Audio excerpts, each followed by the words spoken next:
was watching her coach give her a hand signal. Verbal abuse. All right, tennis star Serena Williams going toe-to-toe with the chair umpire in yesterday's U.S. Open final and accusing the sport of sexism and a double standard when it comes to women. I've seen other men call other umpires several things, and I'm here fighting for women's rights and for women's equality and for all kinds of stuff. And for me to say thief and for him to take a game, it made me feel like it was a sexist remark. I mean, like, how he's never took a game from a man because they said thief. For me, it blows my mind. All right, so today the U.S. Tennis Association slammed Williams with a $17,000 fine for her 3 violations in her loss to Naomi Osaka. Joining me now here on set, Whitney McIntosh, an SB Nation sports writer who was at yesterday's match. And back with me is Wendy Osefo, a commentator of The Hill. Great to have both of you with me. Let me start with you because you were at the game yesterday. Just give us a quick sense of what that sentiment was like as you watched it all unfold and even the award ceremony. Absolutely. So I think it was, everyone felt that it was a pro-Serena crowd from the beginning. We all wanted to watch history in her to win her 24th. And as the original warning occurred and then the point penalty and then subsequently that game penalty, there was a bit of confusion around what was happening. I think a lot of people were checking their phones, talking to each other. But when that game penalty hit, it was uncomfortable. It was a very tense situation. I think it was uncomfortable to watch Serena treat any human like that, but people still related to why she was doing it. And it was uncomfortable to watch her then be shut down by an umpire who was, dismissing what she was feeling about the way he had treated her in the match up to that point. Yeah, and some have even faulted him for not doing a good job of explaining what was happening throughout the game. As you can imagine, a lot of people coming to Serena Williams' defense, including tennis legend Billie Jean King. Here's what she said.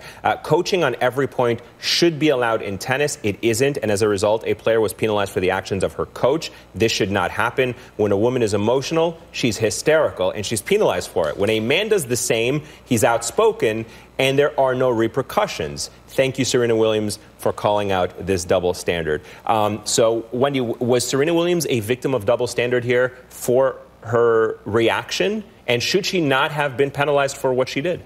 It's the game point that I think is the big issue, right? We have the coaching piece, we have the breaking the racket piece. But for him to issue a penalty for verbal abuse is beyond the pale. We have seen men do this. We have seen Nadal. We have seen Murray. They have used the same, if not more, aggressive language towards this umpire, and they have not been penalized. This is, women face this every day in the workforce, where we have to be muted because if we speak up, we are seen as aggressive, we are seen as upset. And if I can add an extra layer to this, as a black woman, there is an extra layer to this of being the angry black woman and not having the opportunity to speak up for yourself because then you're seen as a threat. So what Serena was doing here was she was speaking up for herself, and she has every right to do that. She is passionate. And as someone who has played competitive sports for most of my adulthood, it's okay for you to be passionate. And I don't understand why she's now penalized.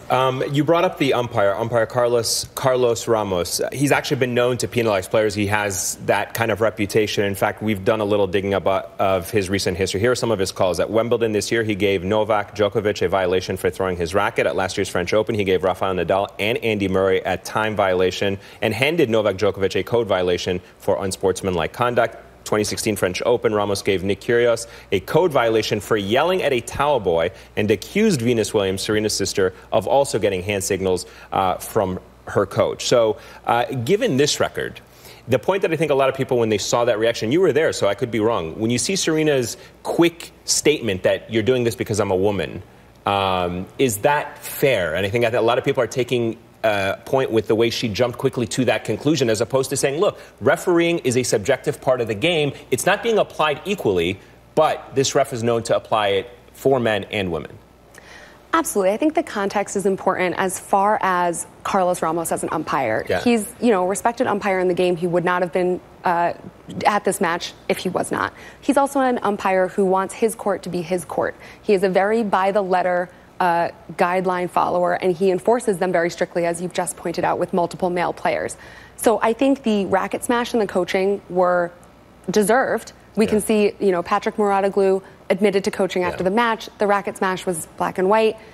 Those were a warning and a penalty. When, as Wendy said, when the game penalty came, I have never in my tennis watching life seen a situation where an umpire felt comfortable assessing a game penalty in a Grand Slam final match ever. That's just not something that would be done. I know a lot of people are also calling for an apology, not just from the U.S. Open, but also the French Open for the ban of the Catwoman. It seems like Serena Williams is being targeted to some extent for her behavior and her style in playing this sport. Absolutely. I feel like she has a target on her back. She is, out of men and women, the most person who has been drug tested. So let's just put that out there. It is a very valid argument, no doubt about that. Thank you guys, Whitney McIntosh, Wendy Osefo. I appreciate your time, guys.